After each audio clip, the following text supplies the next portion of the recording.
ಹೃದಯಾಯ ಶುದ್ಧ ವಿದ್ಯಾಯ ಮಧ್ವಾಯ ಚ ನಮೋ ನಮಃ.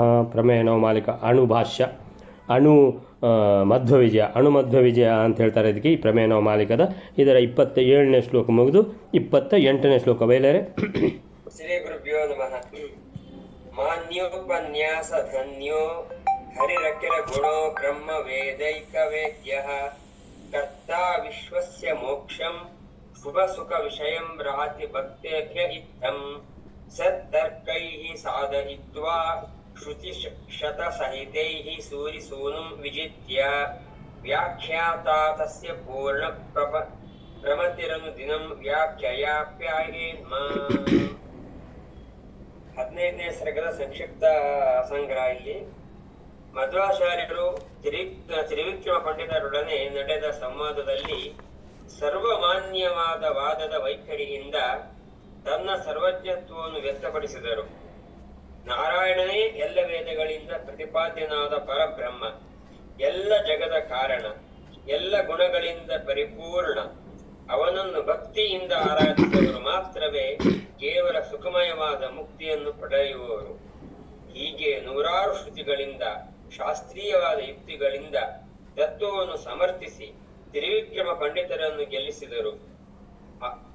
ಅವರನ್ನು ಶಿಷ್ಯತ್ವದ ದೀಕ್ಷೆ ನೀಡಿ ದತ್ತಶಾಸ್ತ್ರವನ್ನು ಉಪದೇಶಿಸಿದರು. ಇಂಥ ಪೂರ್ಣ ಪ್ರಜ್ಞ ಮುನಿಯು ಅನುದಿನವೂ ತನ್ನ ವ್ಯಾಖ್ಯಾನ ಪಾಠದಿಂದ ನನ್ನನ್ನು ಸಂತಸಗೊಳಿಸಿ ಮಾನ್ಯೋಪನ್ಯಾಸಧನ್ಯೋ ಮಾನ್ಯ ಉಪನ್ಯಾಸಧನ್ಯೋ ಹರಿರಖಿಲ ಗುಣೋ ಬ್ರಹ್ಮವೇದೈಕವೇದ್ಯಃ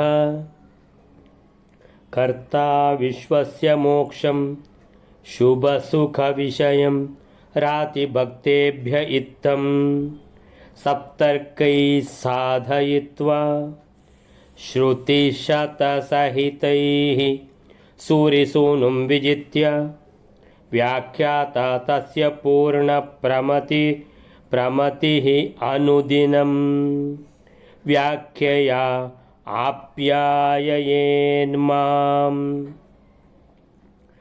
ಮಾನ್ಯ ಉಪನ್ಯಾಸ ಧನ್ಯೋ.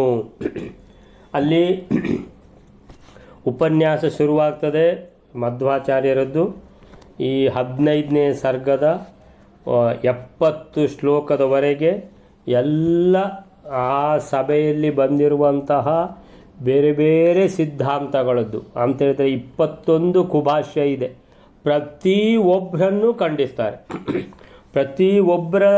ಪ್ರತಿಯೊಂದು ಭಾಷ್ಯದಲ್ಲಿಯೂ ಇರುವಂತಹ ದೋಷಗಳನ್ನು ಎತ್ತಿ ಹಿಡಿದು ಅವರಿಗೆ ಅದನ್ನು ಸರಿಯಾಗಿ ವರ್ಣಿಸಿ ಈ ದೋಷಗಳು ಇವೆ ಅಂತ ತಿಳ್ಕೊಂಡು ಮನದಟ್ಟು ಮಾಡಿಸಿ ಸರಿಯಾದ ಭಾಷ್ಯ ಯಾವುದು, ಪರಿಹಾರ ಇದಕ್ಕೆ ಏನು ಅನ್ನುವಂಥದ್ದನ್ನು ಕೊಡ್ತಾ ಹೋಗಿರುವಂತಹ ಅಂತೇಳಿದರೆ ಎಲ್ಲ ಸಿದ್ಧಾಂತಗಳಿಗೆ ಯಾವ ರೀತಿ ಅವರು ಖಂಡಿಸಿದ್ದಾರೆ ಅನ್ನುವಂಥದ್ದೆಲ್ಲ ನಾವು ಮಧ್ವವಿಜಯದಲ್ಲಿ ಓದಿದ್ದೇವೆ 15ನೇ ಸರ್ಗದಲ್ಲಿ.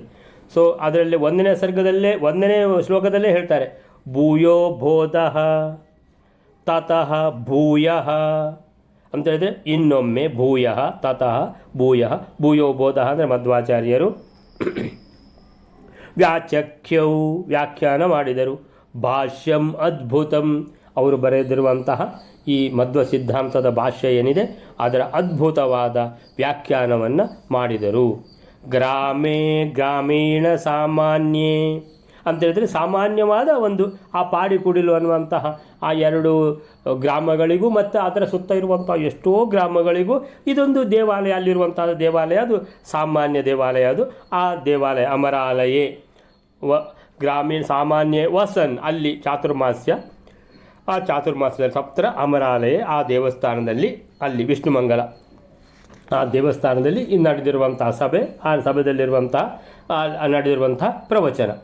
ಆ ಪ್ರವಚನಕ್ಕೆ ಬಂದಿದ್ದಾರೆ ವಿದ್ವಾಂಸರಾದ ತ್ರಿವಿಕ್ರಮ ಪಂಡಿತಾಚಾರ್ಯರು. 2ನೇ ಶ್ಲೋಕ ಪರಪಕ್ಷರಥಾರೂಢಂ ಕರತರ್ಕ ಮಹಾಯುಧಂ ತ್ರಿವಿಕ್ರಮಾರ್ಯಂ ಸಹ ಅಪಶ್ಯತ್ ಪ್ರತಿವೀರಂ ಇವಾಗ್ರತಃ ಪರಪಕ್ಷರಥಾರೂಢಂ. ಪರಪಕ್ಷ ಅಂತ ಹೇಳಿದರೆ ತ್ರಿವಿಕ್ರಮ ಪಂಡಿತಾಚಾರ್ಯರು ಗುಟ್ಟಿನಲ್ಲಿ ರಾತ್ರಿ ಓದಿ ಮಧ್ವ ಸಿದ್ಧಾಂತದಷ್ಟು ಒಳ್ಳೆ ಸಿದ್ಧಾಂತ ಇನ್ನೊಂದಿಲ್ಲ, ತನ್ನ ಎಲ್ಲ ಪ್ರಾಬ್ಲಮ್ಗಳು ಸಾಲ್ವ್ ಆಯಿತು ಅಂತ ಭಾರಿ ಖುಷಿಯಲ್ಲಿದ್ದಾರೆ ಒಳಗಿಂದೊಳಗೆ. ಯಾರಿಗೂ ಹೇಳಲಿಲ್ಲ ಇದನ್ನು. ಅಲ್ಲಿ ರಾಜನಿಗೆ ಆಶೀರ್ವಾದ ಮಾಡುವಾಗ ಮಾತ್ರ ರಾಜ ನಿಮಗೆ ಗೊತ್ತಿಲ್ಲ ಇವರು ಯಾರು ಅಂತೇಳಿ, ಇವರ ಪಾದದ ಧೂಳಿ ಶಿರದಲ್ಲಿ ಹಾಕೊಂಡ್ರೆ ಸಾಕು ಬ್ರಹ್ಮ ಪದವಿಯ ಇಂದ್ರ ಪದವಿ ಸಿಗ್ತದೆ ಅಂತ ಹೇಳ್ಕೊಂಡು ರಾಜನಿಗೆ ಹೇಳಿದರು.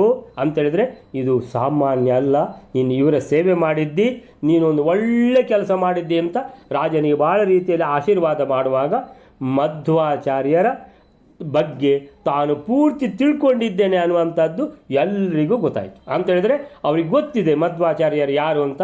ರಾತ್ರಿ ಚಿಮಣಿ ದೀಪದಲ್ಲಿ ಎಷ್ಟೋ ರಾತ್ರಿಗಳಲ್ಲಿ ಆ ಸಿದ್ಧಾಂತವನ್ನು ಓದಿದ್ದಾರೆ ಅವರು ಪುಸ್ತಕಗಳನ್ನು.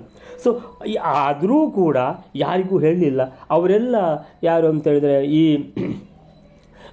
ಪರಪಕ್ಷದವರು ಅಂತೇಳಿದರೆ ಈ ಎಂಥ ಇದು ಅದ್ವೈತ ಇದು ಮತದವರು. ಅವರು ಇವರನ್ನು ಎತ್ತಿ ಕಟ್ಟಿದ್ದಾರೆ. ಯಾಕಂದರೆ ನೀವು ನಮ್ಮ ಮತದಲ್ಲಿರುವಂಥ ವಿದ್ವಾಂಸರು, ನೀವು ಮಧ್ವರ ವಿರುದ್ಧ ನೀವು ವಾದ ಮಾಡಬೇಕು. ಪರಪಕ್ಷ ರಥ, ಎದುರು ಪಕ್ಷದ ರಥ ಆರೂಢರಾಗಿ ಯುದ್ಧ ಮಾಡಲಿಕ್ಕೆ ಬಂದಿದ್ದಾರೆ ಮಧ್ವಾಚಾರ್ಯರ ಜೊತೆಗೆ. ಖರತರ್ಕ ಮಹಾಯುಧಂ ಅಂತೇಳಿದರೆ ಬೇಕಾದಷ್ಟು ತರ್ಕ ಇವರ ಹತ್ರ ಇದೆ, ಆದರೆ ಮಧ್ವಾಚಾರ್ಯರ ತರ್ಕ ಇವರ ಹತ್ರ ಇಲ್ಲ. ಯಾಕಂದರೆ ಇವ್ರದ್ದು ಮಾಯಾವಾದದ ತರ್ಕ ಅಂತೇಳಿದರೆ ತರ್ಕ ಮಾತ್ರ ಇರುವುದು. ಆದರೆ ಮಧ್ವಾಚಾರ್ಯರ ಹತ್ರ ಹಾಗಲ್ಲ. ತರ್ಕ, ಆ ತರ್ಕಕ್ಕೆ ಕೂಡಲೇ ವೇದವಚನದ ಉಪನಿಷದ್ ವಚನದ ಪ್ರಮಾಣ ಕೊಡ್ತಾರೆ ಅವರು.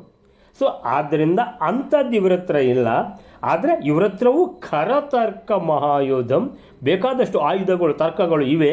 ತ್ರಿವಿಕ್ರಮಾರ್ಯಂ, ತ್ರಿವಿಕ್ರಮ ಪಂಡಿತಾಚಾರ್ಯರು ಮಹಾಮೇಧಾವಿ. ಸ ಅಪಶ್ಯತ್ ಅಂತೇಳಿದರೆ ಮಧ್ವಾಚಾರ್ಯರ ಕಣ್ಣಿಗೆ ಕಾಣಿಸ್ತಾರೆ. ಸೊ ಪ್ರತಿವೀರಂ ಇವಾಗ್ರತಃ, ಎದುರುಗಡೆ ಕೂತಿದ್ದಾರೆ. ಪ್ರತಿವೀರಂ ಇವ ಅಗ್ರತಃ ಅಂದರೆ ಮುಂದೆಯೇ ಕೂತಿದ್ದಾರೆ. ಏನು ತೊಂದರೆ ಇಲ್ಲ, ಒಳ್ಳೆಯದು ಅಂತೇಳಿದರೆ ವಿದ್ವಾಂಸರುಗಳೆಲ್ಲ ಮುಂದೆ ಕೂತರೆ. ಯಾಕಂದರೆ ಹೇಳಿದ್ದು ಬೇಗ ಅರ್ಥ ಆಗ್ತದೆ ವಿದ್ವಾಂಸರಿಗೆ. ಅಂದರೆ ಮಧ್ವರು ಹೇಳಿದ್ದು ಎಲ್ಲ ಸ್ಪಷ್ಟ. ಆದ್ದರಿಂದ ಯಾರು ಕೇಳ್ತಾರೋ ಅವರಿಗೇನಾಗ್ತದೆ, ಮನದಟ್ಟಾಗಿ ಬಿಡ್ತದೆ. ಏನು ಮತ್ತೆ ಎರಡನೇದು, ಅವರಿಗೆ ಅವರ ಹತ್ರ ಯುದ್ಧ ಮಾಡಲಿಕ್ಕೆ ಏನು ಸಾಮಗ್ರಿ ತಂದಿದ್ದಾರೆ ಆ ಸಾಮಗ್ರಿ ಎಲ್ಲ ವೇಸ್ಟ್ ಆಗ್ತದೆ. ಯಾಕಂತೇಳಿದರೆ ಒಂದ್ಸಲ ಮನದಟ್ಟಾದ ಮೇಲೆ ಇವ್ರು ಹೇಳೋದು ಸರಿ ಇದೆ ಅಂತ ಮತ್ತೆ ಏನು ವಾದ ಮಾಡೋದು, ಆ ಥರ ಆಗಿದೆ ತ್ರಿವಿಕ್ರಮ ಪಂಡಿತಾಚಾರ್ಯರಿಗೆ. ಆಮೇಲಿಂದ ಉಪನ್ಯಾಸ ಲಹರಿ ಹರಿತಾ ಇದೆ ಮಧ್ವಾಚಾರ್ಯರದ್ದು. ಎಲ್ಲ ಸಿದ್ಧಾಂತಗಳನ್ನು ಖಂಡಿಸ್ತಾರೆ. ಅಂತೇಳಿದರೆ ಎಲ್ಲ ದೋಷಪೂರಿತ ಸಿದ್ಧಾಂತ.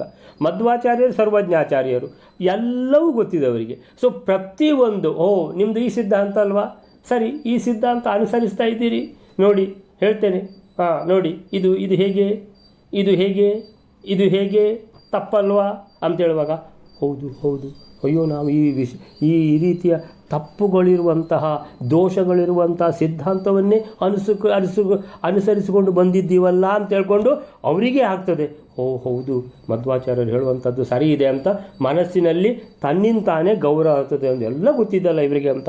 ಸೊ ಮಾನ್ಯ ಅಂತ ಹೇಳಿದರೆ ಎಲ್ಲರಿಂದಲೂ ಪೂಜನೀಯರಾದ ತನ್ನ ಉಪನ್ಯಾಸದಿಂದ ಧನ್ಯರು, ಕೇಳಿದವರೆಲ್ಲ ಧನ್ಯರು.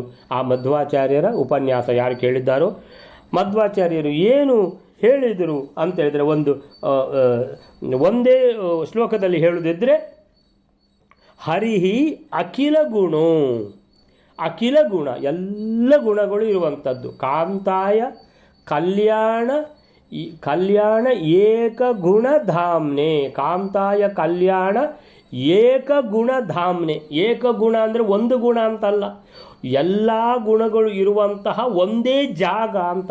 ಏಕಗುಣ ಧಾಮ್ನೆ ಅಂದರೆ ಅದು ಜಾಗ, ಅದು ಅಂತೇಳಿದರೆ ಆ ಜಾಗದಲ್ಲಿ ಅಂತೇಳಿದರೆ ಯಾರು ಹರಿ ಅಂತೇಳುವಂಥ ಆ ನಾರಾಯಣನಲ್ಲಿ ಎಲ್ಲ ಗುಣಗಳು ಬಂದು ಸಮ್ಮಿಲಿತವಾಗಿವೆ.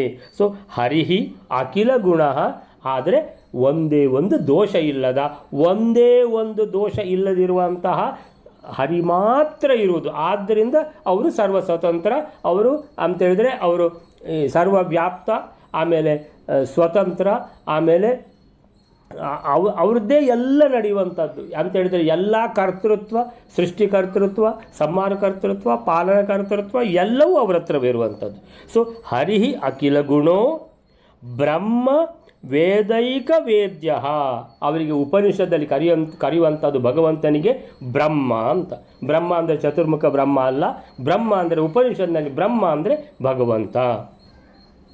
ವೇದೈಕ ವೇದ್ಯ, ಎಲ್ಲ ವೇದಗಳು, ಉಪನಿಷತ್ತುಗಳು, ಪಂಚರಾತ್ರ, ಮೂಲ ರಾಮಾಯಣ, ಮಹಾಭಾರತ ಎಲ್ಲ ಇದು ಏನಿದೆ ಎಲ್ಲ ನಮ್ಮ ವೇದವ್ಯಾಸರ ಕೊಡುಗೆ. ವೇದವ್ಯಾಸರ ಅಂತ ಹೇಳಿದರೆ ಭಗವಂತನದ್ದೇ ಒಂದು ರೂಪ, ಭಗವಂತನೇ ಬಂದು ಕೊಟ್ಟು ಹೋದದ್ದು. ಸೊ ಈ ಭಗವಂತನೇ ಕೊಟ್ಟು ಹೋಗಿರುವಂತಹ ಈ ವೇದಗಳನ್ನು ಎಲ್ಲ, ಆ ಚಲ್ಲಾಪಿಲ್ಲಿಯಾದ ವೇದಗಳನ್ನು ಪುನಃ ಒಟ್ಟುಗೂಡಿಸಿ ತಂದು ಅವುಗಳನ್ನು ಏನು ಋಗ್ವೇದ, ಯಜುರ್ವೇದ, ಸಾಮವೇದ, ಅಥರ್ವವೇದ ಅಂತ ವಿಂಗಡಿಸಿ ಅದಕ್ಕೆಲ್ಲ ತಮ್ಮ ಶಿಷ್ಯರನ್ನು ಇದು ಕೊಟ್ಟು ಅದನ್ನು ಗ್ರಂಥ ರೂಪದಲ್ಲಿ ಬರುವಂತಾಗಿ ಮಾಡಿದ್ಯಾರು ವೇದವ್ಯಾಸರು. ಸೊ ವೇದೈಕ ವೇದ್ಯ, ಈ ಎಲ್ಲ ವೇದಗಳಿಂದ, ಈ ಪುರಾಣಗಳಿಂದ, ಸತ್ಪುರಾಣಗಳಿಂದ ಮತ್ತು ಪಂಚರಾತ್ರ, ಮೂಲ ರಾಮಾಯಣ, ಮಹಾಭಾರತದಿಂದ ವೇದ್ಯನಾಗಿರುವಂಥವನು, ಪ್ರತಿಪಾದ್ಯನಾಗಿರುವಂಥವನು ಭಗವಂತ. ಭಗವಂತನದ್ದೇ ಲೀಲೆ ಹೇಳುವಂಥದ್ದು ಇವೆಲ್ಲ. ಸೊ ವೇದಗಳನ್ನು ಅರ್ಥೈಸಿಕೊಳ್ಳಿಕ್ಕಿರುವಂಥದ್ದು ಬ್ರಹ್ಮಸೂತ್ರ ಅಂತ ಹೇಳಿದರೆ, ವೇದಗಳು ಬ್ರಹ್ಮಸೂತ್ರ ಒಂದೇ ಕ್ಯಾಟಗರಿ, ಪಂಚರಾತ್ರ, ಮೂಲ ರಾಮಾಯಣ, ಮಹಾಭಾರತ ಎಲ್ಲ ಒಂದೇ ಕ್ಯಾಟಗರಿ. ಆ ಎಲ್ಲ ಕೂಡ ಹೇಳುವಂಥದ್ದು ಯಾವುದು? ಭಗವಂತನನ್ನು. ಒಂದು ಮೂಲ ರಾಮಾಯಣ ರಾಮನನ್ನು ಹೇಳ್ತದೆ, ಭಾಗವತ ಕೃಷ್ಣನನ್ನು ಹೇಳ್ತದೆ, ಮಹಾಭಾರತ ಕೃಷ್ಣನನ್ನೇ ಹೇಳ್ತದೆ ಅಂತ ಹೇಳಿದರೆ ರಾಮಕೃಷ್ಣ ಬೇರೆ ಬೇರೆ ಅಲ್ಲ, ಅವರು ಭಗವಂತನದ್ದೇ ರೂಪಗಳು. ಸೊ ಈ ರೀತಿ ಎಲ್ಲ ನಮ್ಮ ಯಾವುದು ಒರಿಜಿನಲ್ ಶಾಸ್ತ್ರಗಳು ಯಾವುದಿವೆ, ವೇದಗಳೇ ಮೊದಲಾದ ಆ ಎಲ್ಲ ವೇದಗಳಿಂದ ವೇದ್ಯನಾದವನು ಯಾರು? ಭಗವಂತ. ಮಾನ್ಯ ಉಪನ್ಯಾಸ ಧನ್ಯ ಹರಿ ಅಖಿಲ ಗುಣೋ. ಸೊ 8ನೇ ಶ್ಲೋಕದಲ್ಲಿ ಹೇಳ್ತಾರೆ ಮಧ್ವಾಚಾರ್ಯರು ಆ ಪ್ರವಚನ ಮಾಡುವಾಗ, ನಾರಾಯಣ ಅನಂತ ಗುಣ ಬ್ರಹ್ಮಾಖ್ಯೋ ವೇದವೇದಿತಃ ವಿಶ್ವಕರ್ತೇತಿ ವಿಶ್ವಜ್ಞಃ ಶ್ರುತ್ಯಾ ಯುಕ್ತ್ಯಾ ಅಪ್ಯಸೀಷದತ್. ನಾರಾಯಣ ಅನಂತ ಗುಣ, ಅದನ್ನೇ ಇಲ್ಲಿ ಹೇಳಿದ್ದಾರೆ ಹರಿಹಿ ಅಖಿಲ ಗುಣ. ಸೊ ಅನಂತ ಗುಣ, ಜ್ಞಾನಾನಂದಾದಿ ಅಂದರೆ ಅಷ್ಟೆಲ್ಲ ಗುಣಗಳಿದೆ ಅಲ್ಲ. ಒಂದು 2 ಗುಣಗಳು ಹೇಳಿ ಅಂತ ಹೇಳಿದರೆ ಶುರುವಿಗೆ ಹೇಳುವಂಥದ್ದೇ ಸತ್ಚಿತ್ ಆನಂದ. ಸತ್ಚಿತ್ ಆನಂದ ಅದನ್ನು ಮರಿಲಿಕ್ಕೆ ಕೂಡ್ದು ಆ ವರ್ಡ್. ಸತ್ ಅಂದ್ರೇನು? ಭಗವಂತನ ಹತ್ರ ಯಾವುದೇ ದೋಷ ಇಲ್ಲ, ಸತ್ ಅಂದರೆ ಅದು ಸತ್. ಚಿತ್ ಆನಂದ, ಚಿತ್ ಅಂದರೆ ಜ್ಞಾನ ಮತ್ತು ಆನಂದ. ಸೊ ಜ್ಞಾನಾನಂದ ಇದು 2 ಮೇಯ್ನ್ ಗುಣಗಳು, ಜ್ಞಾನ ಆನಂದ. ಮತ್ತು ಬಲ, ಶಕ್ತಿ, ಆಮೇಲೆ ವೈರಾಗ್ಯ, ಆಮೇಲೆ ಇದೆಲ್ಲ ನಂತರ ಶ್ರೀಯ ಅಂತೇಳಿದೆ, ಸಂಪತ್ತು, ಇದೆಲ್ಲ ಗುಣಗಳು ಆಮೇಲೆ ಬರ್ತವೆ. ಸೊ ಮೊದಲು ಬರುವಂಥದ್ದು ಯಾವುದು? ಜ್ಞಾನ ಮತ್ತು ಆನಂದ. ಸೊ ಜ್ಞಾನ ಆನಂದದ ಸ್ವರೂಪನೇ ಅವನು. ಅನಂತ ಗುಣ ಬ್ರಹ್ಮಾಖ್ಯೋ. ಉಪನಿಷತ್ಗಳಲ್ಲಿ ಭಗವಂತನನ್ನು ಹೇಗೆ ಕರೀತಾರೆ ಅಂತ ಹೇಳಿದರೆ ಬ್ರಹ್ಮ ಅಂತ ಆಖ್ಯ, ಹೆಸರುಳ್ಳವನು. ವೇದ ವೇದಿತಃ, ಎಲ್ಲ ವೇದಗಳು, ಉಪನಿಷತ್ತುಗಳು ಏನು ಯಾರನ್ನು ಹೊಗಳುವುದು ಅಂತ ಹೇಳಿದರೆ ಭಗವಂತನ ಲೀಲೆಗಳನ್ನೇ ಹೊಗಳುವುದು. ವೇದ ವೇದಿತಃ. ವಿಶ್ವಕರ್ತ ಇತಿ, ವಿಶ್ವಕರ್ತ. ವಿಶ್ವಕರ್ತ ಅಂತ ಹೇಳಿದರೆ ಅದನ್ನೇ ಮತ್ತೆ ನಾರಾಯಣ ಪಂಡಿತಾಚಾರ್ಯರು ಪ್ರಮೇಯ ನವಮಾಲಿಕದ 28ನೇ ಶ್ಲೋಕದಲ್ಲಿ ಆ 2ನೇ ಲೈನ್ನಲ್ಲಿ ಅದನ್ನೇ ಹೇಳಿದ್ದು. ಕರ್ತ ವಿಶ್ವಸ್ಯ, ವಿಶ್ವಸ್ಯ ಕರ್ತ. ಕರ್ತ ವಿಶ್ವಸ್ಯ ಅಂದರೆ ವಿಶ್ವಸ್ಯ ಕರ್ತ. ಅದನ್ನೇ ಈ 8ನೇ ಶ್ಲೋಕದಲ್ಲಿ ಹೇಳುವಂಥದ್ದು ವಿಶ್ವಕರ್ತೇತಿ ಅಂತೇಳಿದರೆ. ವಿಶ್ವಕರ್ತ ಅಂತೇಳಿದರೆ ಇಡೀ ಜಗತ್ತಿನ ಚರಾಚರ ಅಂತೇಳಿದರೆ ಜಡ ವಸ್ತುಗಳು ಮತ್ತು ಜೀವ ಇರುವಂಥ ವಸ್ತುಗಳು, ಅದರಿಂದ ತುಂಬಿರುವಂತಹ ಈ ಜಗತ್ತು. ಚರ ಅಚರ. ಚರ ಅಂದರೆ ಚಲನೆ ಉಳ್ಳದ್ದು, ಅಚರ ಅಂದರೆ ಚಲನೆ ಇಲ್ಲದ ಜಡ ವಸ್ತುಗಳು. ಅವುಗಳಿಂದ ತುಂಬಿದೆ ಈ ಜಗತ್ತು. ಈ ಜಗತ್ತಲ್ಲಿರುವುದೇ 2, ಒಂದು ಚರ, ಒಂದು ಅಚರ ವಸ್ತುಗಳು. ಒಂದು ಜೀವ ಇರುವಂಥ ಪ್ರಾಣಿಗಳು, ಒಂದು ಜೀವ ಇಲ್ಲದಿರುವಂಥ ನದಿ, ಪರ್ವತಗಳು ಇತ್ಯಾದಿ ಜಡ ವಸ್ತುಗಳು. ಸೊ ಇದು 2 ಸೇರಿದರೆ ವಿಶ್ವ. ಈ ವಿಶ್ವ, ಈ ಜಗತ್ತಿನ ಕರ್ತ ಭಗವಂತ ಅಂತೇಳಿದರೆ ಸೃಷ್ಟಿಕರ್ತ. ಕರ್ತ ಅಂದ್ರೇನು? ಸೃಷ್ಟಿಕರ್ತ. ಆಮೇಲೆ ಪಾಲನಕರ್ತ ಅಂದರೆ ಸೃಷ್ಟಿ ಮಾಡಿ ಪಾಲನೆ ಮಾಡುವುದು ಯಾರು? ಅದೇ ಭಗವಂತ. ಆಮೇಲೆ ಸಂಹಾರ ಮಾಡುವುದು ಕೂಡ ಅದೇ ಭಗವಂತ. ಸೊ ವಿಶ್ವಕರ್ತ, ವಿಶ್ವಕರ್ತ ಇತಿ. ಇಲ್ಲ, ಸೃಷ್ಟಿ ಮಾಡುವುದು ಬ್ರಹ್ಮ, ಪಾಲನೆ ಮಾಡುವುದು ವಿಷ್ಣು, ಸಂಹಾರ ಮಾಡುವುದು ರುದ್ರ, ಹೀಗೆ ಹೇಳಿಕೊಟ್ಟಿದ್ದಾರಲ್ಲ ಅಂತೇಳಿದರೆ ಎಲ್ಲದಕ್ಕೂ ಮೂಲ ಕಾರಣ ಭಗವಂತ. ಭಗವಂತ ಬ್ರಹ್ಮನಿಗೆ ಕೊಟ್ಟ ಏನು ಶಕ್ತಿ ಇದೆ, ಪ್ರೇರಣೆ ಇದೆ, ಅಲ್ಲಿ ಸ್ವಲ್ಪ ಸೃಷ್ಟಿಯ ಸ್ವಲ್ಪ ಭಾಗ ಚತುರ್ಮುಖ ಬ್ರಹ್ಮನಿಂದ ಆಗ್ತದೆ ಅಂತೇಳಿದರೆ, ಚತುರ್ಮುಖ ಬ್ರಹ್ಮಾದಿ ರುದ್ರಾದಿಗಳೆಲ್ಲ ಭಗವಂತನ ಪ್ರೇರಣೆ ಇಲ್ಲದೆ ಇವರಿಂದ ಏನೂ ಆಗುವುದಿಲ್ಲ. ಸೊ ಭಗವಂತ ಇವರಿಗೆ ಪ್ರೇರಣೆ ಕೊಟ್ಟು, ಆ ಲಕ್ಷ್ಮೀದೇವಿಗೆ ಪ್ರೇರಣೆ ಕೊಟ್ಟು ಲಕ್ಷ್ಮೀದೇವಿಯಿಂದ ಎಷ್ಟೋ ಕೆಲಸ ಮಾಡಿಸ್ತಾರೆ. ಸೊ ಲಕ್ಷ್ಮೀದೇವಿ ಹೇಳ್ತಾಳೆ, ನಾನು ಎಲ್ಲ ಮಾಡ್ತೇನೆ, ಎಲ್ಲ ನನ್ನ ಹತ್ರ ಮಾಡಲಿಕ್ಕೆ ಅಧಿಕಾರ ಇದೆ ಅಂತ ಶ್ರೀಸ್ತುತಿಯಲ್ಲಿ ಹೇಳ್ತಾಳೆ. 8ನೇದ್ದು ದ್ವಾದಶ ಸ್ತೋತ್ರದಲ್ಲಿ ಲಕ್ಷ್ಮೀದೇವಿ ಹೇಳ್ತಾಳೆ, ನನಗೆ ಎಲ್ಲ ಪವರ್ ಇದೆ ಅಂತೇಳಿದ್ರೆ, ನಾನು ಒಂದು ಕುಡಿಗಣ್ಣ ನೋಟ ಬೀರಿದರೆ ಸಾಕು ಎಲ್ಲ ಕೆಲಸ ಆಗ್ತದೆ. ಆದರೆ ಈ ಎಲ್ಲ ಕೆಲಸ ಆಗುವುದು ಹೇಗೆ ಅಂತೇಳಿದರೆ, ನನಗೆ ಅದೇ ರೀತಿಯಲ್ಲಿ ಕುಡಿ ನೋಟ ಬರ್ತಾ ಇದೆ ಭಗವಂತನಿಂದ. ಇಲ್ಲಿಂದ ನನಗೆ ಪವರ್ ಬಂದರೆ ಮಾತ್ರ ನಾನು ಆ ಪವರನ್ನು ಎಲ್ಲರಿಗೂ ಕೊಡಬಲ್ಲೆ ಅಂತ ಹೇಳ್ತಾಳೆ. ಅಂತೇಳಿದರೆ ಭಗವಂತನ ಹತ್ರ ಇರುವುದು ಎಲ್ಲ ಪವರ್ಸು. ಮೂಲ ಯಾರು? ಭಗವಂತ. ವಿಶ್ವಕರ್ತೇತಿ ವಿಶ್ವಜ್ಞ ಅಂದರೆ ಎಲ್ಲವನ್ನೂ ತಿಳಿದಿರುವ ಭಗವಂತ, ಅಂದರೆ ಅದೇ ಜ್ಞಾನ. ಸೊ ಆಮೇಲೆ ವಿಶ್ವಜ್ಞ, ಆಮೇಲೆ ಪೂರ್ಣ ಸುಖ ಅಂತೇಳಿದರೆ ಭಗವಂತನ ಹತ್ರ ಮಾತ್ರ ಇರುವುದು ಪೂರ್ಣ ಸುಖ, ಇನ್ನು ಯಾರ ಹತ್ರವೂ ಇಲ್ಲ. ಸೊ ವಿಶ್ವಜ್ಞ, ಆಮೇಲೆ ಶ್ರುತ್ಯ ಯುಕ್ತಿಯ ಅಪಿ ಅಶೀಷದತ್ ಅಂತೇಳಿದರೆ ಮಧ್ವಾಚಾರ್ಯರು ಏನು ಪ್ರವಚನ ಮಾಡಿದರು ಅಂತ ಹೇಳಿದರೆ ಈ ಒಂದು ಶ್ಲೋಕದಲ್ಲಿ ಗೊತ್ತಾಗ್ತದೆ. ಮಧ್ವಾಚಾರ್ಯರು ಮಾಡಿದ್ದು ಪ್ರವಚನ ಏನು, ಮಧ್ವಾಚಾರ್ಯರ ಭಾಷ್ಯದಲ್ಲಿರುವಂಥ ಸಿದ್ಧಾಂತ ಏನು, ಮಧ್ವ ಸಿದ್ಧಾಂತ ಅಂದರೆ ಏನು ಅಂತ ಕೇಳಿದರೆ, ನಾರಾಯಣ ಅಂದರೆ ಸರ್ವೋತ್ತಮನಾದ ನಾರಾಯಣ, ಅನಂತ ಗುಣ, ಎಲ್ಲ ಗುಣಗಳು ಅವನ ಹತ್ರ ಇದೆ, ಯಾವುದೇ ದೋಷ ಇಲ್ಲ. ಬ್ರಹ್ಮಾಖ್ಯೋ, ಉಪನಿಷತ್ನಲ್ಲಿ ವೇದಗಳಲ್ಲಿ ಬ್ರಹ್ಮ ಅಂತ ಕರೆಸಲ್ಪಡುವವನು ಯಾರು? ಭಗವಂತ. ವೇದಿತ, ಈ ವೇದಗಳು ಎಲ್ಲ ಯಾರ ಬಗ್ಗೆ ಹೇಳುವುದು? ಭಗವಂತನ ಬಗ್ಗೆ ಹೇಳುವುದು. ವಿಶ್ವಕರ್ತ ಅಂತ ಹೇಳಿದರೆ ಈ ವಿಶ್ವದ ಎಲ್ಲ ಆಗು ಹೋಗುಗಳಿಗೆ ಕಾರಣೀಭೂತ ಯಾರು? ಆ ಭಗವಂತ.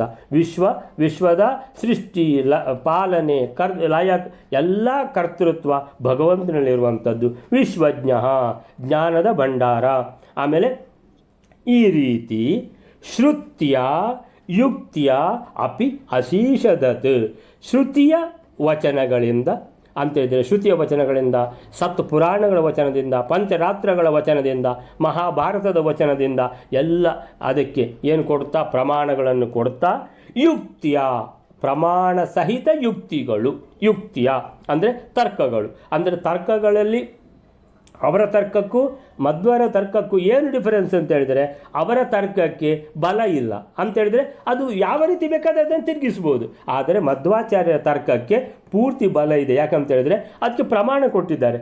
ಆ ಪ್ರಮಾಣದಲ್ಲಿ ಇರುವುದು ಯಾವುದು ಆ ವೆಯ್ಟ್ ಇರುವಂಥದ್ದು ಆ ಪ್ರಮಾಣಗಳಲ್ಲಿ. ಸೊ ಶ್ರುತ್ಯ ಅಂದರೆ ವೇದ ವಚನಗಳಿಂದ, ಯುಕ್ತಿಯ ತರ್ಕಗಳಿಂದ, ಅಪಿ ಅಶೀಷಧತ್ ಅಂದರೆ ಏನು? ಸಾಧಿಸಿದರು ಮಧ್ವಾಚಾರ್ಯರು. ಸೊ ಹಾಗಾದರೆ ಈ 15ನೇ ಸರ್ಗದಲ್ಲಿ ಮಧ್ವಾಚಾರ್ಯರು ಪ್ರವಚನ ಮಾಡಿದರು. ಏನು ಪ್ರವಚನ ಮಾಡಿದರು? ಇದು ಒಂದು ಶ್ಲೋಕ ಸರಿಯಾಗಿ ನಾವು ನೆನಪಿಟ್ಟುಕೊಂಡ್ರೆ ಮಧ್ವಾಚಾರ್ಯರು ಏನು ಪ್ರವಚನ ಮಾಡಿದರು, ಮಧ್ವ ಸಿದ್ಧಾಂತ ಅಂದರೆ ಏನು, ಅದು ಇದರಲ್ಲಿ ಬರ್ತದೆ. ಯಾಕಂದರೆ ನಾರಾಯಣ ಅಂತೇಳಿದರೆ ಈ ಸರ್ವೋತ್ತಮನಾದ ನಾರಾಯಣ ಅಂದರೆ ಅವನು ಅಷ್ಟು ಎತ್ತರದಲ್ಲಿದ್ದಾನೆ ಅಂತೇಳಿದರೆ, ಅನಂತಗುಣ ಬ್ರಹ್ಮ, ಆಮೇಲೆ ಅವೇದವೇದಿತ ವಿಶ್ವಕರ್ತ, ಇಷ್ಟೆಲ್ಲ ಅಂತೇಳಿದರೆ ಪವರ್ ಇರುವಂತಹ ನಾರಾಯಣ ಅಷ್ಟು ಮೇಲಿದ್ದಾನೆ.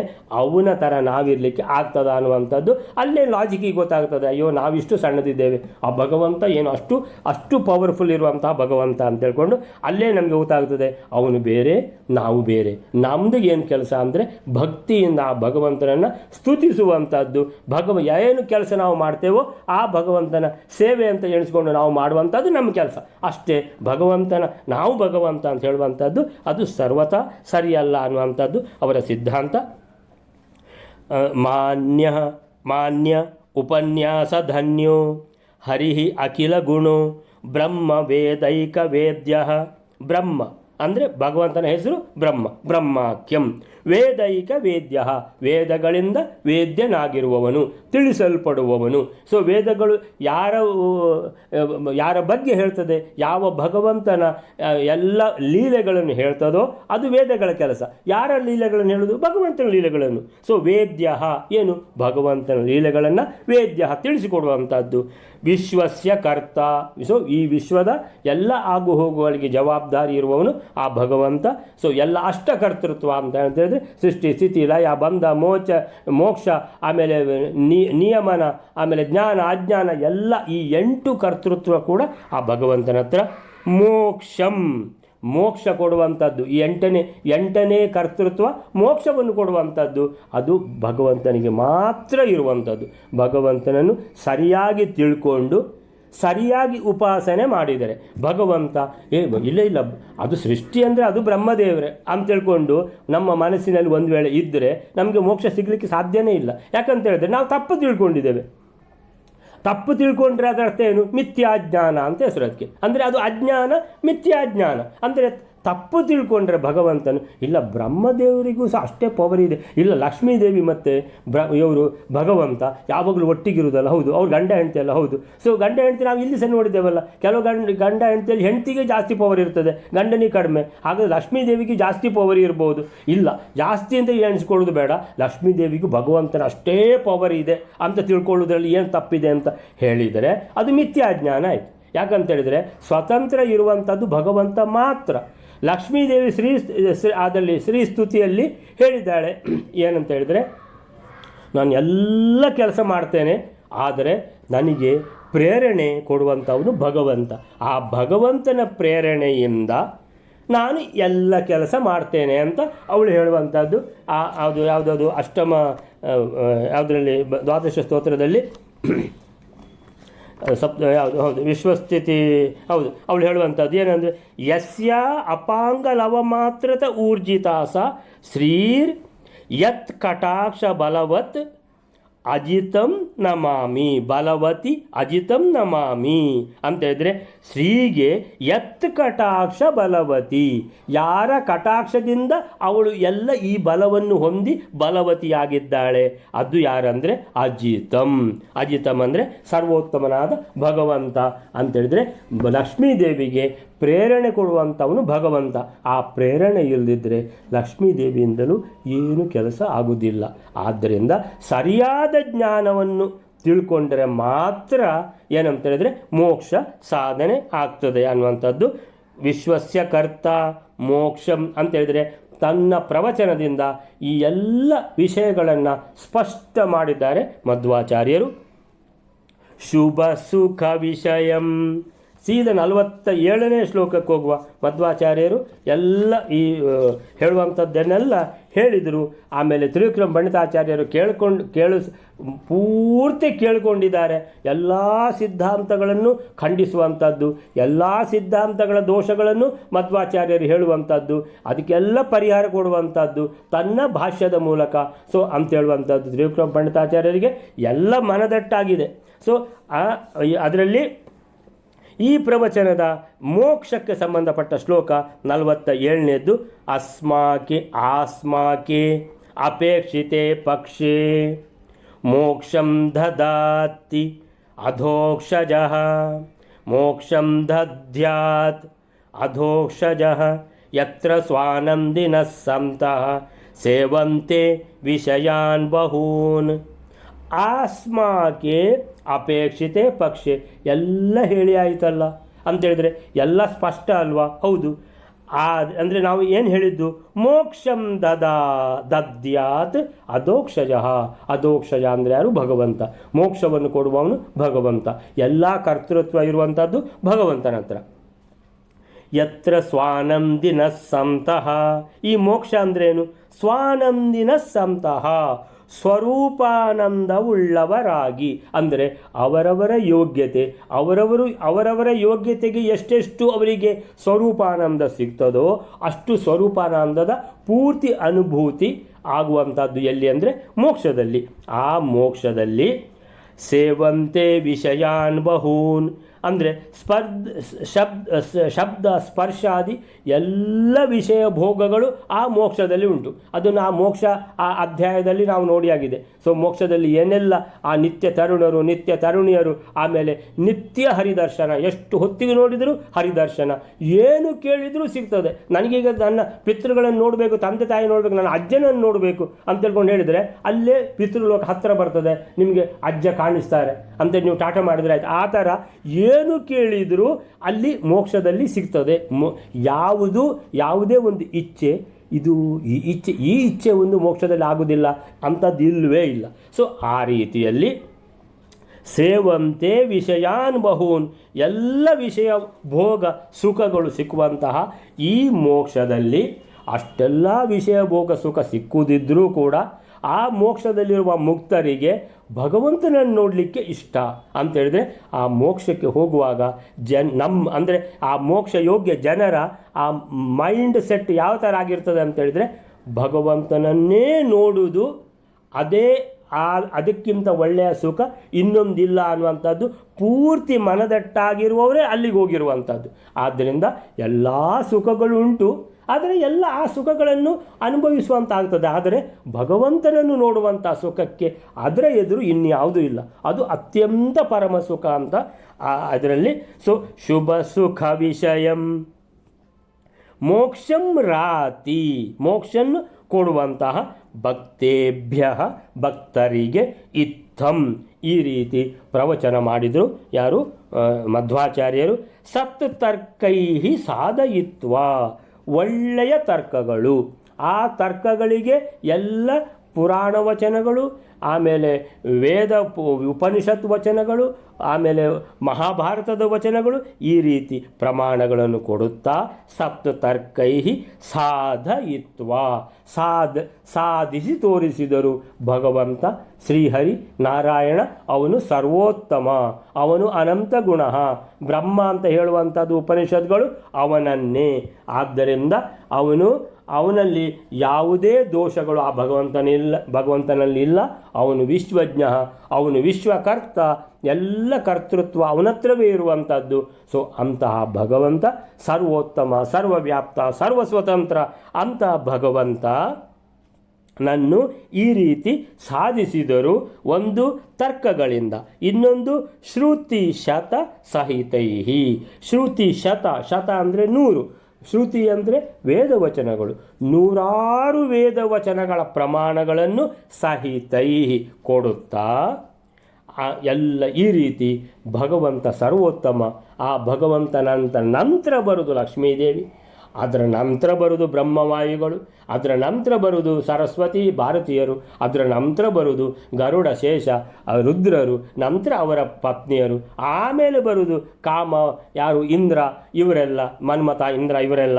ಸೊ ಈ ರೀತಿ ತಾರತಮ್ಯ. ಭಗವಂತ ಸರ್ವೋತ್ತಮ, ಅವನು ಎಲ್ಲ ಕರ್ತೃತ್ವ ಇರುವುದು ಭಗವಂತನ ಹತ್ರ. ಅಂದರೆ ಈ ರೀತಿಯಾದ ಸ್ಪಷ್ಟ ಜ್ಞಾನವನ್ನು ಹೊಂದಿದವರಿಗೆ ಮಾತ್ರ ಮೋಕ್ಷ. ಈ ತಾರತಮ್ಯವನ್ನು ಸರಿಯಾಗಿ ತಿಳ್ಕೊಳ್ಬೇಕು. ಆ ಭಗವಂತನಿಗೂ ನಮಗೂ ಜೀವರಿಗೂ ಬಹಳ ಭೇದ ಇದೆ. ಯಾಕಂತ ಹೇಳಿದರೆ ಜೀವರು ನಾವೆಲ್ಲ ಇಷ್ಟು ಸಣ್ಣ, ನಮ್ಮ ಹತ್ರ ಏನು ಗುಣ ಇದೆ, ಆ ಭಗವಂತನ ಹತ್ರ ಎಲ್ಲ ಗುಣಗಳು ಇರುವಂಥದ್ದು. ನಾವು ಏನಂತ ಹೇಳಿದರೆ ಈ ಯಾವುದು ಪಂಚಭೂತಗಳಿಂದ ಆದ ಈ ದೇಹದಲ್ಲಿ ಮನಸ್ಸಿಗೆ ಬರುವುದೇ ಅಂದರೆ ಕೆಟ್ಟ ಯೋಚನೆಗಳೇ ಶುರುವಿಗೆ ಬರುವುದು. ಕೆಟ್ಟದ್ದು ಎದುರುಗಡೆ ಬಂದರೆ ಒಳ್ಳೆಯದು ಮರೆತೋಗ್ತದೆ, ದೇವರು ಮರೆತೋಗಿ ಬಿಡ್ತದೆ. ಸೊ ಈ ರೀತಿ ಇರುವಾಗ ಯಾಕಂತ ಹೇಳಿದರೆ ಈ ದೇಹವೇ, ಅದು ದೇಹದ ಲಕ್ಷಣ ಅಂತ ಹೇಳಿದರೆ ಭಗವಂತನಿಗೆ ಈ ದೇಹವೇ ಇಲ್ಲ. ಭಗವಂತನಿಗೆ ಅವನು ಜ್ಞಾನ ಮತ್ತು ಸುಖ ಸ್ವರೂಪ ಅವನು. ಆದ್ದರಿಂದ ಈ ಕೆಟ್ಟ ಯೋಚನೆಯನ್ನು ಕೊಡುವಂಥ ದೇಹವೇ ಇಲ್ಲದಿರುವಾಗ ಭಗವಂತ ಅನ್ನುವಂಥವನು ಅವನು ಸರ್ವಸ್ವತಂತ್ರ ಆಗಿಬಿಟ್ಟ. ಸೊ ಆ ರೀತಿಯ ಈ ಭೇದವನ್ನು ತಿಳ್ಕೊಳ್ಬೇಕು. ಭಗವಂತ ಸರ್ವೋತ್ತಮ ಅಂತ ತಿಳ್ಕೊಳ್ಬೇಕು. ಭಗವಂತ ಸರ್ವೋತ್ತಮ ಅಂದರೆ ಯಾಕೆ? ಅವನ ಹತ್ರ ಎಲ್ಲ ಗುಣಗಳಿದೆ, ಅವನ ಹತ್ರ ದೋಷ ಇಲ್ಲ, ಅವನ ಹತ್ರ ಎಲ್ಲ ಅಷ್ಟಕರ್ತ, ಆದ್ದರಿಂದ ಅವನು ಸರ್ವೋತ್ತಮ. ಆಮೇಲೆ ನಂತರ ಉಳಿದವರೆಲ್ಲ ತಾರತಮ್ಯಕ್ಕೆ ಒಬ್ಬರಿಂದ ಒಬ್ಬರು ಅವರು ಭಗವಂತನಿಂದ ಅವರ ಸೇವಕರಾಗಿ ಭಗವಂತನಿಗೆ ಇದ್ದಾರೆ ಅನ್ನುವಂಥದ್ದು ಸರಿಯಾದ ಜ್ಞಾನ ನಮಗೆ ಯಾವಾಗ ಬರ್ತದೋ ಆವಾಗ ಅದು ಮಧ್ವ ಸಿದ್ಧಾಂತ. ಈ ಮಧ್ವ ಸಿದ್ಧಾಂತವನ್ನು ಸತ್ ತರ್ಕೈ, ಒಳ್ಳೆಯ ತರ್ಕಗಳಿಂದ ಸಾಧಯಿತ್ವ, ಸಾಧನೆ ಮಾಡುವಾಗ ಶ್ರುತಿ ಶತ ಸಹಿತೈ, 100 ಪ್ರಮಾಣಗಳನ್ನು ಕೊಡುತ್ತಾ, ಯಾವುದರದ್ದು? ವೇದವಚನಗಳ ಪ್ರಮಾಣಗಳನ್ನು ಕೊಡುತ್ತಾ ಸೂರಿಸೂನು ವಿಜಿತ್ಯ. ಸೂರಿಸೂನು ಅಂತೇಳಿದರೆ ಯಾರು? ಸುಬ್ರಹ್ಮಣ್ಯ ಸೂರಿಗಳ ಮಗನಾದ ತ್ರಿವಿಕ್ರಮ ಪಂಡಿತಾಚಾರ್ಯರನ್ನು ವಿಜಿತ್ಯ ಗೆದ್ದರು. ಎಲ್ಲಿ? ಮನಸ್ಸಿನಲ್ಲಿ ಗೆದ್ದಿದ್ದಾರೆ, ಕಂಪ್ಲೀಟ್ ಗೆದ್ದಿದ್ದಾರೆ. ಆದರೆ ವಾದದಲ್ಲಿ ಒಂದು ಗೆಲ್ಲುವುದು ಬಾಕಿ ಇದೆ ಅಂತೇಳಿದರೆ, ವಾದ ಆಯಿತು ಒಂದು ಅಂತೇಳಿದರೆ ಬಾಕಿ ಎಲ್ಲರನ್ನು ಖಂಡಿಸಿ ಆಯಿತು, ಇನ್ನು ಖಾಲಿ ಇವರನ್ನು ಮಾತ್ರ ಖಂಡಿಸಲಿಕ್ಕೆ ಇರುವಂಥದ್ದು, ಉಳ್ಕೊಂಡಿರುವಂಥದ್ದು. ಸೊ 66ನೇ ಶ್ಲೋಕ 66 ಚಿಚ್ಛೇದ ಅತುಚ್ಛ ದಿಷಣ. ಚಿಚ್ಛೇದ, ಛೇದ ಛೇದ, ತುಂಡು ತುಂಡು ಮಾಡಿದರು. ಅತುಚ್ಛ ದಿಷಣ ಮಧ್ವಾಚಾರ್ಯರು. ತಾನ್ ತದಾ ತರ್ಕಸಾಯಕೈ, ತದಾ ಆಗ, ತರ್ಕಸಾಯಕೈ ತರ್ಕಗಳೆಂಬ ಬಾಣಗಳಿಂದ, ಪ್ರಯುಕ್ತ ಮಾತ್ರಾನ್ ಪ್ರಹಸನ್ ಲೀಲಯ ಅತಿಶಯಾಲುಬಿಹಿ. ಲೀಲಯ ಯಾವುದೇ ಏನು ಎಲ್ಲ ಗೊತ್ತಿದೆ ಅಲ್ಲ ಅಂತೇಳಿದರೆ, ನಮಗೆ ಯಾವಾಗ ತ್ರಾಸ ಆಗ್ತದೆ ಅಂತೇಳಿದರೆ, ಸ್ಟ್ರೆಸ್ ಆಗ್ತದೆ ಅಂತೇಳಿದರೆ, ಇದೊಂದು ಶಬ್ದ ಅರ್ಥ ಆಗ್ತಾ ಇಲ್ಲ ಅಲ್ಲ, ಸ್ಟ್ರೆಸ್ ಆಗ್ತದೆ. ಮಧ್ವಾಚಾರ್ಯರಿಗೆ ಎಲ್ಲ ಗೊತ್ತಿದೆ, ಯಾವ ಸ್ಟ್ರೆಸ್ಸೂ ಇಲ್ಲ, ಎಲ್ಲವೂ ಗೊತ್ತಿದೆ. ಸೊ ಲೀಲೆಯ ಅತಿಶಯಾಲುಬಿಹಿ, ಅತಿಶಯವಾದ ಲೀಲೆಗಳಿಂದ ನಗುತ್ತಾ ಪ್ರಹಸನ್ ಎಲ್ಲರನ್ನು ಸೋಲಿಸಿದರು. ಆಗ ತ್ರಿವಿಕ್ರಮ ಪಂಡಿತಾಚಾರ್ಯರು ವಾದಕ್ಕೆ ನಿಂತು ವಾದ ಮಾಡ್ತಾರೆ. ಅಧಾರ್ಯಾಣಿ ಇತರ ಜನೈ ಅನಿವರ್ತ್ಯಾನಿ ಪುರುಷೈ ವಿಜಿಗೀಷು ದ್ವಿಜಶ್ರೇಷ್ಠೋ ವೇದಾಸ್ತ್ರಾಣಿ ಪ್ರಯುಕ್ತವಾನ್. ತನ್ನ ಖಾಲಿ ತರ್ಕಗಳಿಂದ ಎಲ್ಲ ಫಸ್ಟಿಗೆ ವಾದ ಮಾಡಿದರು. ಆ ತರ್ಕಗಳನ್ನೆಲ್ಲ ಪೂರ್ಣಪ್ರಜ್ಞರು ಏನು ಮಾಡಿದರು? ತರ್ಕಗಳಿಗೆ ಪ್ರತಿತರ್ಕ ಮಾಡಿ ಆ ತರ್ಕಕ್ಕೆ ಯಾವುದು ಈ ರೀತಿ ವೇದವಚನಗಳನ್ನು ಪ್ರಮಾಣಗಳನ್ನಾಗಿ ಕೊಟ್ಟಾಗ ಆ ತ್ರಿವಿಕ್ರಮ ಪಂಡಿತಾಚಾರ್ಯರ ತರ್ಕಗಳೆಲ್ಲ ಬಿದ್ದು ಹೋದವು. ಆವಾಗ ತ್ರಿವಿಕ್ರಮ ಪಂಡಿತಾಚಾರ್ಯರು ಶುರು ಮಾಡ್ತಾರೆ, ತಾನೂ ಕೂಡ ವೇದವಚನಗಳನ್ನು ಶುರು ಮಾಡ್ತೇನೆ ಕೊಡಲಿಕ್ಕೆ ಅಂತ ತಿಳ್ಕೊಂಡು. ಆಮೇಲಿಂದ ಮುಂದೆ ಹೋಗುವಾಗ ವಾಕ್ಯೈ ಅತಿ ಬಲಿಯೋಭಿಹಿ ಪ್ರತ್ಯಸ್ತ್ರೈರಿವ ವೈದಿಕೈ ಅರ್ಥಾಂತರಂ ಪ್ರಕಟಯನ್ ತಾನ್ಯಸೌ ಸನ್ಯವರ್ತಯತ್. ತ್ರಿವಿಕ್ರಮ ಪಂಡಿತಾಚಾರ್ಯರದು ಮಾಯಾವಾದದಲ್ಲಿ ಈ ಯಾವುದು ಎಲ್ಲ ಎಷ್ಟೋ ವೇದವಾಕ್ಯಗಳುಂಟು. ಸತ್ಯಂ ಜ್ಞಾನಂ ಅನಂತಂ ಬ್ರಹ್ಮ, ಎಷ್ಟೋ ಇದು ವೇದ ವಚನಗಳು ಬಹಳಷ್ಟು ಇವೆ. ಆ ಎಲ್ಲ ವೇದ ವಚನಗಳಿಗೆ ಅವ್ರದ್ದು ಅರ್ಥವೇ ಬೇರೆ. ಅವರ ಭಾಷ್ಯದಲ್ಲಿ ಆ ಬ್ರಹ್ಮಸೂತ್ರದಲ್ಲಿರುವಂತಹ ಸೂತ್ರಗಳಿಗೆ, ಆ ವೇದದಲ್ಲಿರುವಂತಹ ಆ ವಚನಗಳಿಗೆ ಅವರಿಗೆ ಬೇಕಾದಾಗೆ ಅರ್ಥ ಮಾಡಿಕೊಂಡಿದ್ದಾರೆ. ಅದೇ ಅರ್ಥವನ್ನು ಹೇಳ್ತಾ ಇದ್ದಾರೆ ಯಾರು? ತ್ರಿವಿಕ್ರಮ ಪಂಡಿತಾಚಾರ್ಯರು.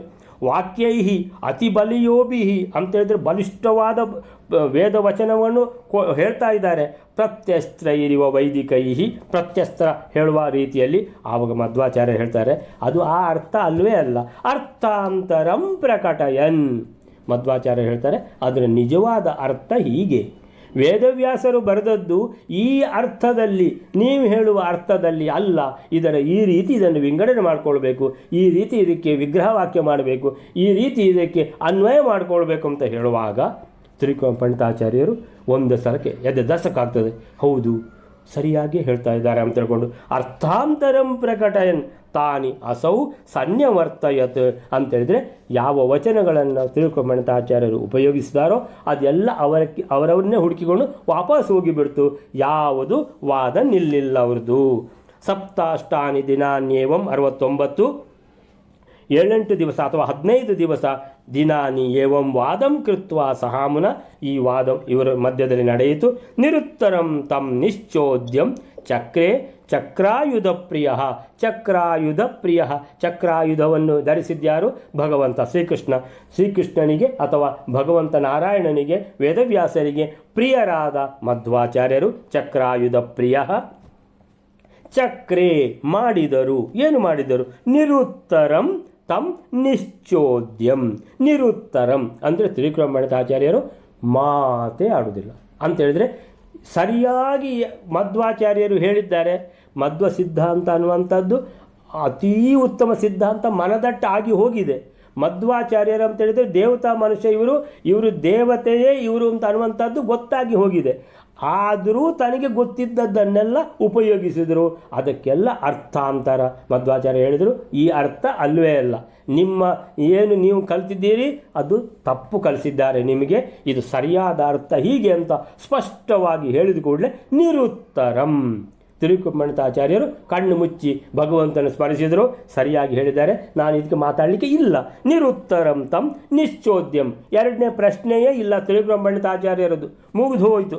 ಸೊ ಅಂತ ಹೇಳಿದರೆ ಮನಸ್ಸಿನ ದೇವರನ್ನು ಧ್ಯಾನ ಮಾಡ್ತಾ ಇದ್ದಾರೆ, ತಾನು ಸೋತಾಗಿದೆ, ಮೊದಲೇ ಸೋತಿದ್ದೇನೆ, ಈಗ ಎಲ್ಲರ ಎದುರುಗಡೆ ಸೋತದ್ದು ಅಷ್ಟೇ ಅಂತ ತಿಳ್ಕೊಂಡು ಮುಂದೆ 70ನೇ ಶ್ಲೋಕ. ಪ್ರಣಮ್ಯ ಚಷ್ಟ ಶಿಷ್ಟೋಸೌ ಕ್ಷಮ್ಯತಾಂ ನಾಥ ಚಾಪಲಂ ಪದಪದ್ಮ ರಜೋದಾಸ್ಯಂ ಧ್ರುವಂ ಮೇ ದೀಯತಾಂ ಇತಿ. ಪ್ರಣಮ್ಯ ತಿರುಪತಿಮಠಾಚಾರ್ಯರು ಮಧ್ವಾಚಾರ್ಯರಿಗೆ ಸಾಷ್ಟಾಂಗ ನಮಸ್ಕಾರ ಮಾಡಿದರು. ಆಚಷ್ಟ ಶಿಷ್ಟೋಸೌ, ಆಚಷ್ಟ ಅಂದರೆ ದೇವರಿಗೆ ನಮಸ್ಕಾರ ಮಾಡುವಾಗ ಹೇಗೆ ನಾವು ಸ್ತೋತ್ರ ಮಾಡಿಕೊಂಡು ನಮಸ್ಕಾರ ಮಾಡ್ತೇವೋ, ಯಾಕಂದರೆ ಶಿಷ್ಟೋಸೌ ತಿರುಪತಿಮಠಾಚಾರ್ಯರು ಸ್ವಭಾವತಃ ಒಳ್ಳೆ ಜನ. ಶಿಷ್ಟ ಅಸೌ, ಅವರು ಶಿಷ್ಟ ಅಂದರೆ ಒಳ್ಳೆ ಜನ, ಅವರು ಅಂದರೆ